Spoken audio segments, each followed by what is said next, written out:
So hello everyone, welcome back. Thank you so much for the love and appreciation, and we've hit like 4.5k views, like insane. Crazy. 150 followers on Instagram. Crazy. Alright, we have to follow up now. We have to.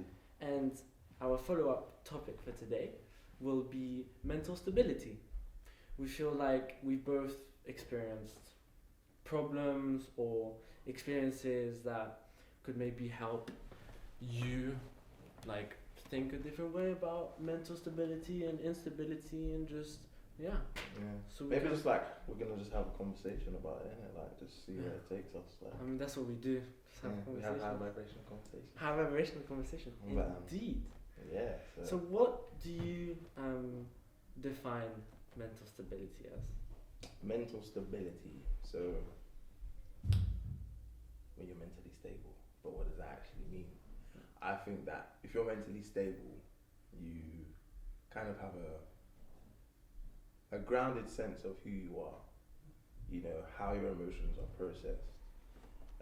You know what your negative traits are, what your positive traits are, and you aren't necessarily swayed by the emotional impacts or turbulence of life.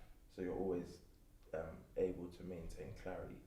I do feel like mental stability fluctuates. So I don't think it's like you're always mentally stable. I feel as if you can be mentally stable some days, not mentally stable other days.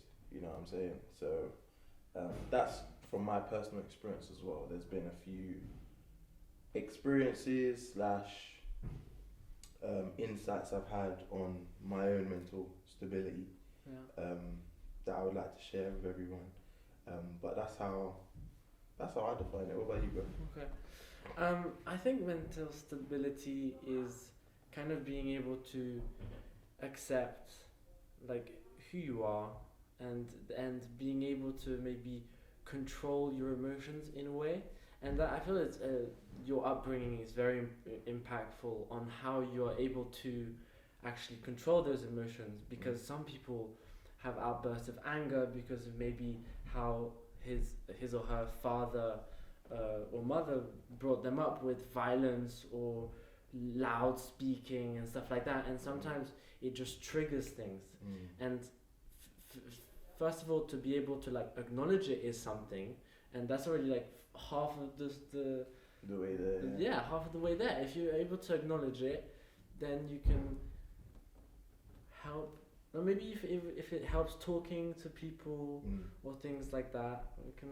When you say like controlling your emotions, do you think that you can control them, or do you think that it's a sense of you have an emotional response to something, and you have an emotional response to something, and you respond to it, or you react to it? I feel like a lot of people react, and so like from my personal experience, what I've realized is, say for example something will happen. Let's just use an example where I'm like driving on the motorway, whatever. Some guy comes and cuts me up. All that's happened is someone comes and cut me up, right? I could now take that and be angry at that person for doing that thing, or I could be like, oh, he's just an idiot, or you know what I'm saying? It's just depending on how you respond to it, because if I then like have an outburst emotionally, that's more what will push my mental stability off, if that makes sense. Because I won't be stable in who I am anymore. Not necessarily in like a deep sense, but just in the sense of someone's been able to manipulate me through their actions And break your stability. Exactly. Okay, well I think that if that does happen, so you have to first react to it and then overcome it in however way works for you, whether you think you're like the bigger person or that he's wrong and you're right. It's just to be able to not actually fully shift your mental stability in a way. So what you said about accepting who you are as like, and I said grounded as well, being grounded in who you are. With the examples that we just given, you're not necessarily your mental stability wouldn't really be changing through those things. I feel like more what we're touching on is the impact emotional responses can have on your mental environment. So like Jay Shetty, for example, he talks about seeing your mind as a garden, and like you water the bad thoughts, and you water the negative thoughts as well. Some people have like a balance of each. So say for example someone who's really negative, and we use that same example of being on the motorway and someone swerved in front of you. If I've then outbursted in anger, you've lost. In a way, and I'm now pouring water or attention onto the negative thoughts. So it can keep growing. Exactly, and then that's when your mental environment can be more negative. Yeah. You know what I'm saying? But yeah, what do you think about that? I think like everyone reacts in a different way of how they are pushed mentally into instability, mental stability into instability, and I think for me as a personal experience, being brought up with a psychologist mother, I've kind of had unconscious therapy from the beginning. So it's kind of good for me because I guess I manage my emotions quite well, and if you can find what you believe is important to you and then be able to block out and not pour water into those negative emotions, then you can stay mentally stable. And obviously everyone has that one cry for no reason, but that also... We're human. Exactly. Human, yeah. It releases sometimes stress, and then everyone feels a bit better after crying. Yeah, I think it's 100%. like, I think your brain releases dopamine after crying. Like it's definitely good a to release. One of my elders, he said to me like, crying is like the libations for your soul. You know what I'm saying? Wow. So it's like whenever you cry, it's like your heart is pouring out what it needs to, if that makes sense, your soul or whatever. But going on to what you just said about how your upbringing allowed you to have like a better foundation with your mental environment. Me on the other hand, I'm now having to learn how to make my mental environment positive, if that makes sense. And this is not like, I'm not trying to tell you lot that, oh, I grew up bad, I had it hard. There was loads of love in my house, like loads of love in my house.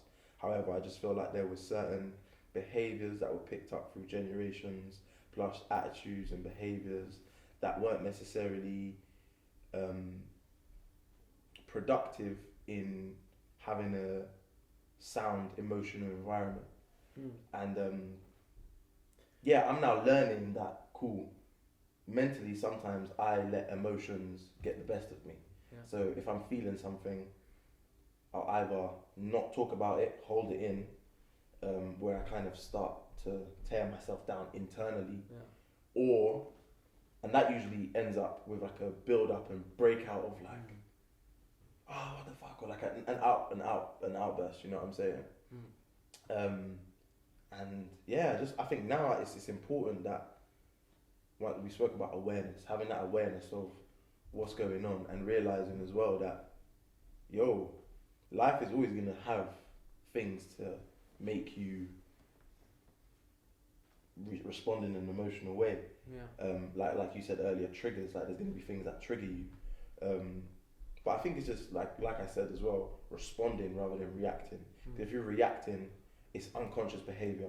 Joe Dispenza talks a lot about that. Like unconscious, like, right, cool, this triggered me, I'll outburst. But instead of trigger, awareness, how do I now choose to respond?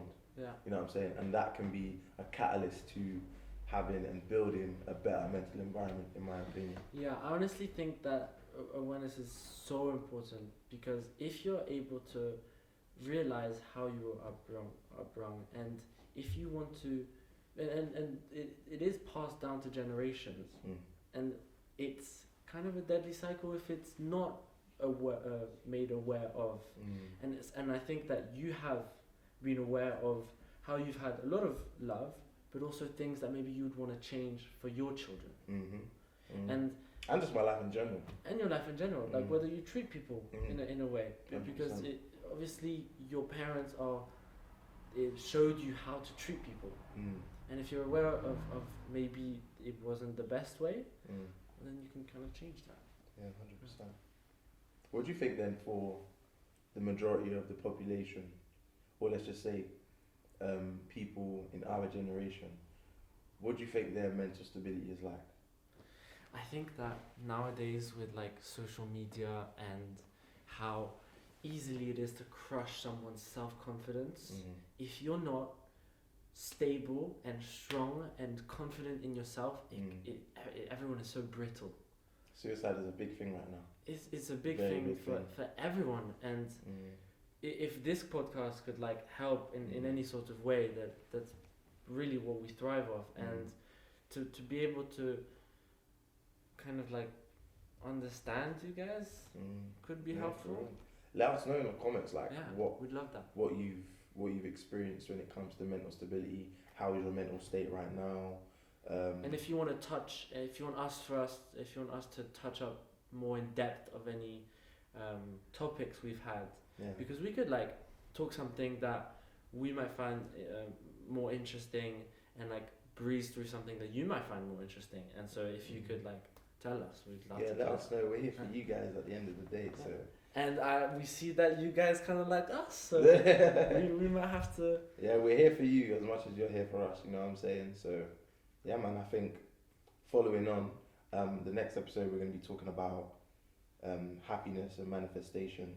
2 separate episodes, so look out for those ones. But make sure that you like, comment, share, subscribe as always. Please. It's been me, Romario, and my boy Salah. And we're High Vibrational TV, baby. Yeah, thank you, guys.